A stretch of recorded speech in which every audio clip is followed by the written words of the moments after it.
सभी मित्रों को जय जय सिया राम। आज परशुराम जी का चरित्र आपको सुनाएंगे। कुश के 4 पुत्र थे।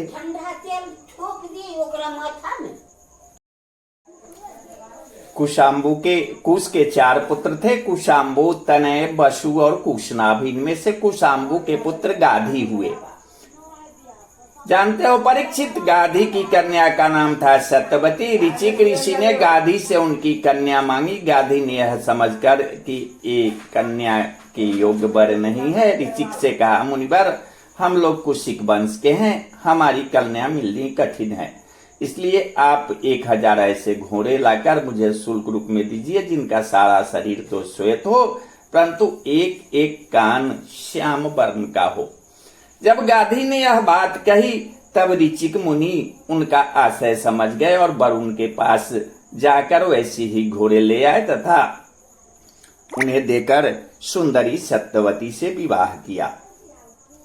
एक बार महर्षि ऋचिक से उनकी पत्नी और सास दोनों ने ही पुत्र प्राप्ति के लिए प्रार्थना की। महर्षि ऋचिक ने उनकी प्रार्थना स्वीकार करके दोनों के लिए अलग अलग मंत्र से चरु पकाया और स्नान करने के लिए चले गए।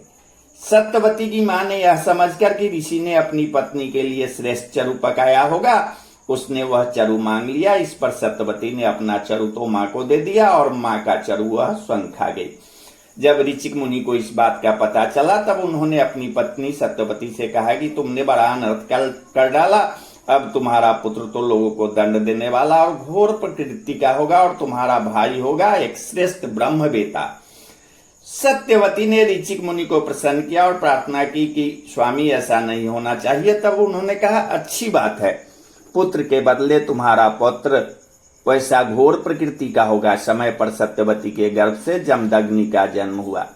सत्यवती समस्त लोगों को पवित्र करने वाली परम पुण्यमयी कौशिकी नदी बन गई। रेणु ऋषि की कन्या थी। रेणुका जमदग्नि से उसका पानी ग्रहण किया। रेणुका के गर्भ से जमदग्नि ऋषि के वसुमान आदि कई पुत्र हुए। उनमें सबसे छोटे परशुराम जी थे। उनका यश सारे दुनिया में प्रसिद्ध है। कहते हैं कि हय्ये वंश के अंत करने के लिए स्वयं भगवान ने ही परशुराम के रूप में अंशावतार ग्रहण किया था। उन्होंने इस पृथ्वी को 21 बार क्षत्रिय विहीन कर दिया। यद्यपि क्षत्रियों ने उनका थोड़ा सा ही अपराध किया था, फिर भी वे लोग बड़े दुष्ट, ब्राह्मणों के भक्त, रजोगुनी और विशेष करके तमोगुनी हो रहे थे। यही कारण था कि वे पृथ्वी के भार हो गए थे और इसी के फलस्वरूप भगवान परशुराम उनका नाश करके पृथ्वी का भार उतार दिया। तो राजा परीक्षित ने पूछा कि भगवान, अवश्य उस समय के क्षत्रिय विषय लोलुप हो गए थे, परंतु उन्होंने परशुराम जी का ऐसा कौन सा अपराध कर दिया जिसके कारण उन्होंने बार बार क्षत्रियों के वंश का संहार किया।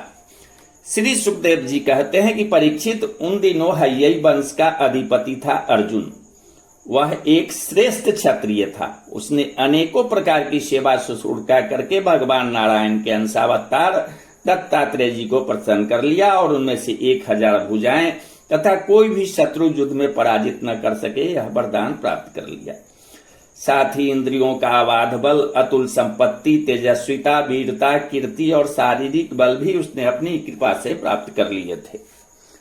वह योगेश्वर हो गया था। उसमें ऐसा ऐश्वर्य था कि वह सूक्ष्म से सूक्ष्म, स्थूल से स्थूल रूप धारण कर लेता। सभी सिद्धियां उसे प्राप्त थी। वह संसार में वायु की तरह सब जगह बेरोक टोक विचरा करता था।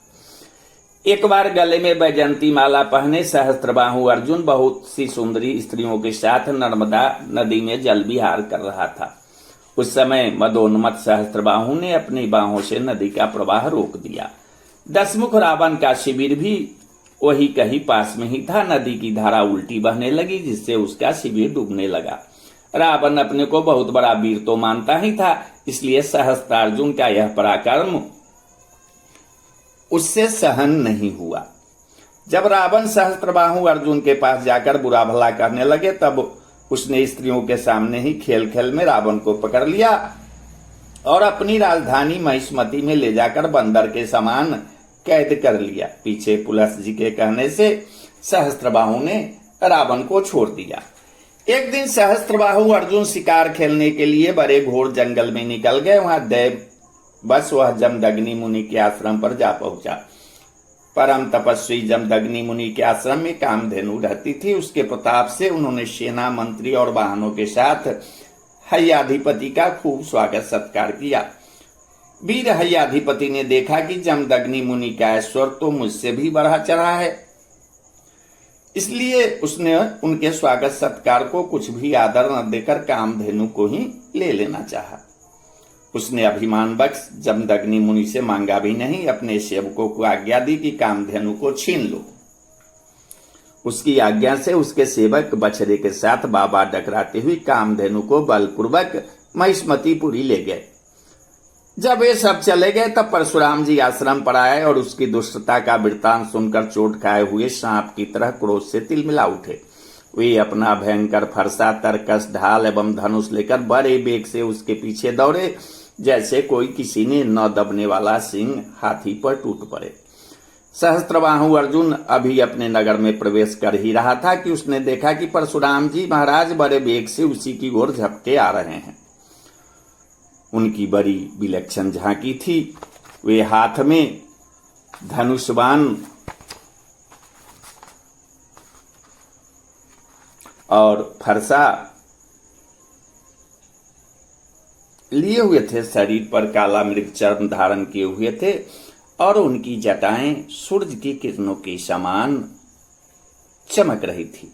उन्हें देखते ही उसने गदा, खड्ग, वाण, सृष्टि, शतघ्नि और शक्ति आदि आयुधों से सुसज्जित एवं हाथी, घोड़े, रथ तथा पदातियों से युक्त अत्यंत भयंकर 17 अक्षौहिणी सेना भेजी। भगवान परशुराम ने बात की बात में अकेले ही उन सारी सेना को नष्ट कर दिया। भगवान परशुराम जी की गति मन और वायु के समान थी। बस वे शत्रु की सेना काटते ही जा रहे थे। जहां जहां वे अपने फरसे का प्रहार करते वहां वहां सारथी और वाहनों के साथ बड़े बड़े वीरों की बाहें, जांघें और कंधे कट कर पृथ्वी पर गिरते जाते थे। हय्याधिपति अर्जुन ने देखा कि मेरी सेना के सैनिक, उनके धनुष, ध्वजाएं और ढाल भगवान परशुराम के फरसे और बाणों से कट खून से लथपथ रणभूमि में गिर गए हैं। तब उससे बड़ा क्रोध आया और वह स्वयं भिड़ने के लिए आधम का। उसने एक ही साथ अपनी 1000 भुजाओं से 500 धनुषों पर बाण चढ़ाए और परशुराम जी पर छोड़े। परंतु परशुराम जी तो समस्त शस्त्रधारियों के शिरोमणि ठहरे। उन्होंने अपने एक धनुष पर छोड़े हुए बाणों से ही एक साथ सबको काट डाला। अब हय्याधिपति अपनी हाथों से पहाड़ और पैर उखाड़कर बड़े वेग से युद्धभूमि में परशुराम जी की ओर झपटा। परंतु परशुराम जी ने अपनी तीखी धार वाले फरसे से बड़ी फुर्ती के साथ उसकी सांपों के समान भुजाओं को काट डाला। जब उसकी बाहें कट गई तब उन्होंने पहाड़ की चोटी की तरह उसका सिर धड़ से अलग कर दिया। पिता के मर जाने पर उसके 10,000 लड़के डरकर भाग गए। परीक्षित विपक्षी वीरों के नाशक परशुराम जी ने बछड़े के साथ कामधेनु लौटा ली तो बहुत ही दुखी हो रही थी। उन्होंने उसे अपने आश्रम पर लाकर पिताजी को सौंप दिया और महिष्मती में सहस्त्रबाहु ने तथा उन्होंने जो कुछ किया था सब अपने पिताजी तथा भाइयों को कह सुनाया। सब कुछ सुनकर जमदग्नि मुनि ने कहा, हाय हाय परशुराम, तुमने बड़ा पाप किया। राम राम, तुम बड़े वीर हो, परंतु सर्वदेवमय नरदेव का तुमने व्यर्थ ही वध किया। बेटा, हम लोग ब्राह्मण हैं, क्षमा के प्रभाव से ही हम इस संसार में पूजनीय हैं। और तो क्या, सबके दादा ब्रह्मा जी भी क्षमा के बल से ही ब्रह्म पद को प्राप्त हुए हैं। ब्राह्मणों की शोभा क्षमा के द्वारा ही सूर्य के प्रभा के समान चमक उठती है। सर्वशक्तिमान भगवान श्री हरि भी क्षमा वाहनों पर ही शीघ्र प्रसन्न होते हैं। बेटा, सार्वभौम राजा का वध ब्राह्मण की हत्या से भी बढ़कर है। जाओ, भगवान का स्मरण करते हुए तीर्थों का सेवन करके अपने पापों को धो डालो। श्री सुखदेव जी कहते हैं कि परीक्षित, अपने पिता की यह शिक्षा भगवान परशुराम ने जो आज्ञा कहकर स्वीकार की। इसके बाद वे 1 वर्ष तक तीर्थ यात्रा करके अपने आश्रम पर लौट आए। एक दिन की बात है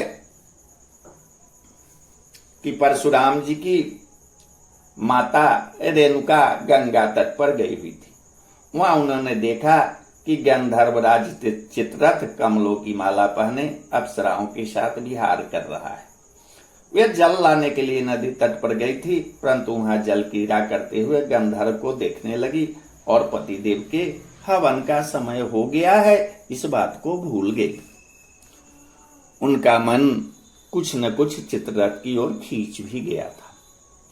हवन का समय बीत गया ये जानकर वे महर्षि जमदग्नि के शाप से भयभीत हो गई और तुरंत वहां से आश्रम पर चली आई। वहां जल का कलश महर्षि के सामने रखकर हाथ जोड़कर खड़ी हो गई। जमदग्नि मुनि ने अपनी पत्नी का मानसिक व्यभिचार जान लिया और क्रोध करके कहा, मेरे पुत्रों, इस पापनी को मार डालो। परंतु उनके किसी भी पुत्र ने उनकी वह आज्ञा स्वीकार नहीं की। इसके बाद पिता की आज्ञा से परशुराम जी ने माता के साथ सब भाइयों को भी मार डाला। इसका कारण था वे अपने पिताजी के योग और तपस्या का प्रभाव भली भांति जानते थे। परशुराम जी के इस काम से सत्यवती नंदन महर्षि जमदग्नि बहुत प्रसन्न हुए और उन्होंने कहा, बेटा, तुम्हारी जो इच्छा हो वो वर मांग लो। परशुराम जी ने कहा कि पिताजी, मेरी माता और सब भाई जीवित हो जाएं तथा उन्हें इस बात की याद न रहे कि मैंने उन्हें मारा था। परशुराम जी के इस प्रकार कहते ही जैसे कोई सोकर उठे, सब के सब अनायासी सकुशल उठ बैठे। परशुराम जी ने अपने पिताजी का तपोबल जानकर ही तो अपने सुहृदों का वध किया था। जानते हो परीक्षित, सहस्त्रबाहु अर्जुन के जो लड़के परशुराम जी से हार कर भाग गए थे, उन्हें अपने पिता के वध की याद निरंतर बनी रहती थी। कहीं एक क्षण के लिए भी उन्हें चैन नहीं मिलता। एक दिन की बात है कि भगवान परशुराम अपने भाइयों के साथ आश्रम से बाहर वन की ओर गए हुए थे। वह अवसर पाकर और बैर साधने के लिए सहस्त्रबाहुओं के लड़के वहां आ पहुंचे। उस समय महर्षि जमदग्नि अग्निशाला में बैठे हुए थे और अपनी समस्त वृत्तियों से पवित्र कृति भगवान की ही चिंतन में मग्न हो रहे थे। उन्हें बाहर की कोई सुध न थी। उसी समय उन पापियों ने जमदग्नि ऋषि को मार डाला।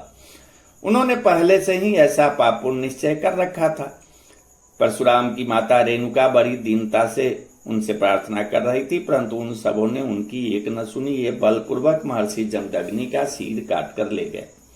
परीक्षित, वास्तव में वे नीच क्षत्रिय अत्यंत क्रूर थे। सती रेणुका दुख और शोक से आतुर हो गई। वे अपने हाथों अपनी छाती और सिर पीट पीट कर जोर जोर से रोने लगी।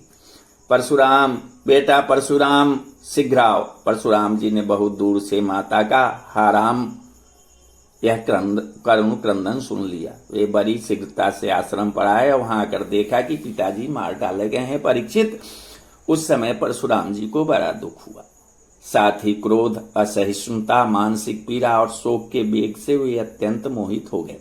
हाय पिताजी, आप तो बड़े महात्मा थे। पिताजी, आप तो धर्म के सच्चे पुजारी थे। आप हम लोगों को छोड़कर स्वर्ग चले गए। इस प्रकार विलाप कर उन्होंने पिता का शरीर तो भाइयों को सौंप दिया और स्वयं हाथ में फरसा उठाकर क्षत्रियों को संहार कर डालने का निश्चय किया।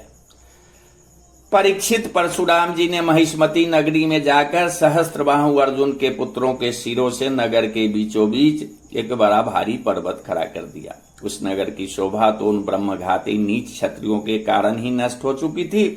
उनके रक्त से एक बड़ी भयंकर नदी बह निकली, जिसे देखकर ब्राह्मण द्रोहियों का हृदय भय से कांप उठता था। भगवान ने देखा कि वर्तमान क्षत्रिय अत्याचारी हो गए हैं, इसलिए राजन, उन्होंने अपने पिता के वध को निमित्त बनाकर 21 बार पृथ्वी को क्षत्रियहीन कर दिया और कुरुक्षेत्र के समंत पंचक में ऐसे ऐसे 5 तालाब बना दिए जो रक्त के जल से भरे हुए थे। परशुराम जी ने अपने पिताजी का सिर लाकर उनके धड़ से जोड़ दिया और यज्ञों द्वारा सर्वदेवमय आत्मस्वरूप भगवान का आयोजन किया। यज्ञों में उन्होंने पूर्व दिशा होता को, दक्षिण दिशा ब्रह्मा को, पश्चिम दिशा ऊर्ध्व को और उत्तर दिशा सामगान करने वाले उद्गाता को दे दी। इस प्रकार अग्निकोण आदि विदिशाएं ऋतिजों को दी, कश्यप जी को मध्य भूमि दी, उपद्रष्टा को आर्यावर्त दिया तथा दूसरे सदस्यों को अन्यान दिशा प्रदान कर दी। इसके बाद यज्ञांत स्नान करके वे समस्त पापों से मुक्त हो गए और ब्रह्म नदी सरस्वती के तट पर मेघ रही सूर्य के समान शोभायमान हुए। महर्षि जमदग्नि को स्मृति रूप संकल्प में शरीर की प्राप्ति हो गई। परशुराम जी से सम्मानित होकर वे सप्त ऋषियों के मंडल में 7वें ऋषि हो गए। परीक्षित, कमल लोचन जमदग्नि नंदन भगवान परशुराम आगामी मनवंतर में सप्त ऋषियों के मंडल में रहकर वेदों का विस्तार करेंगे। वे आज भी किसी को किसी प्रकार का दंड न देते हुए शांत चित्त से महेंद्र पर्वत पर निवास करते हैं। वहां सिद्ध, गंधर्व और चारण उनके चरित्र का मधुर स्वर से गान करते हैं। सर्वशक्तिमान विश्वात्मा भगवान श्री हरि ने इस प्रकार भृगुवंशियों में अवतार ग्रहण करके पृथ्वी के भारभूत राजाओं का बहुत बार वध किया। महाराज गाधी के पुत्र हुए प्रज्वलित अग्नि के समान परम तेजस्वी विश्वामित्र जी। उन्होंने अपने तपोबल से क्षत्रित्व का त्याग करके ब्रह्म तेज प्राप्त कर लिया।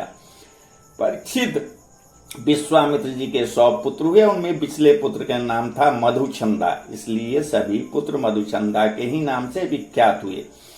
विश्वामित्र जी ने भृगुवंशी अजिगर्त के पुत्र अपने भांजे सुनहसेन को, जिसका एक नाम देवरात भी था, पुत्र रूप में स्वीकार कर लिया और अपने पुत्रों से कहा कि तुम लोग इसे अपना बड़ा भाई मानो। यह वही प्रसिद्ध भृगुवंशी सुनहसेन था जो हरिश्चंद्र के यज्ञ में यज्ञ पशु के रूप में मोल लेकर लाया गया था। विश्वामित्र जी ने प्रजापति वरुण आदि देवताओं की स्तुति करके उसे पास बंधन से छुड़ा लिया था। एक देवताओं के यज्ञ में यह पुनः शेप देवताओं द्वारा विश्वामित्र जी को दिया गया था। अतः दैवेरातः इस व्युत्पत्ति के अनुसार गाधी वंश में यह तपस्वी देवरात के नाम से विख्यात हुआ।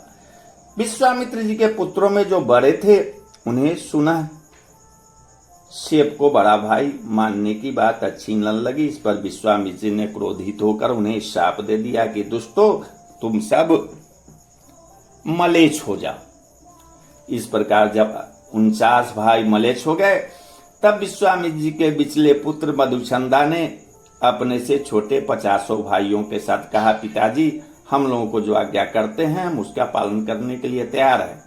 यह कहकर मधुचंदा ने मंत्रद्रष्टा सुनहसेन को बड़ा भाई स्वीकार कर लिया और कहा कि हम सब तुम्हारे अनुयायी छोटे भाई हैं। तब विश्वामित्र जी ने अपने इन आज्ञाकारी पुत्रों से कहा, तुम लोगों ने मेरी बात मानकर मेरे सम्मान की रक्षा की है, इसलिए तुम लोगों जैसा सुपुत्र प्राप्त करके मैं धन्य हुआ। मैं तुम्हें आशीर्वाद देता हूं कि तुम्हें भी सुपुत्र प्राप्त होंगे। मेरे प्यारे पुत्रों, यह देवरात सुनहसेन भी तुम्हारे ही गोत्र का है। तुम लोग इसी की आज्ञा में रहना। जानते हो परीक्षित, विश्वामित्र जी के अष्टक हारित, जय और कर्तुमान आदि और भी पुत्र थे। इस प्रकार विश्वामित्र जी की संतानों से कौशिक गोत्र में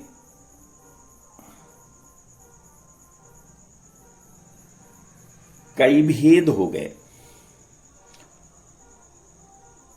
और देवरात को बड़ा भाई मानने के कारण उसका प्रवर ही दूसरा हो गया।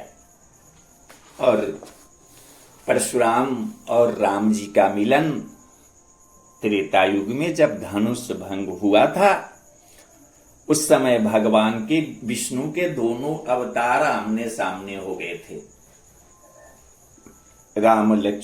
परशुराम लक्ष्मण संवाद बहुत ही रोचक और उसमें शिक्षा और ज्ञान की बातें हैं। हम लोग परशुराम के वंशज हैं, ये हम लोगों को गर्व का विषय है। बोलिए जय भगवान परशुराम, जय भगवान परशुराम।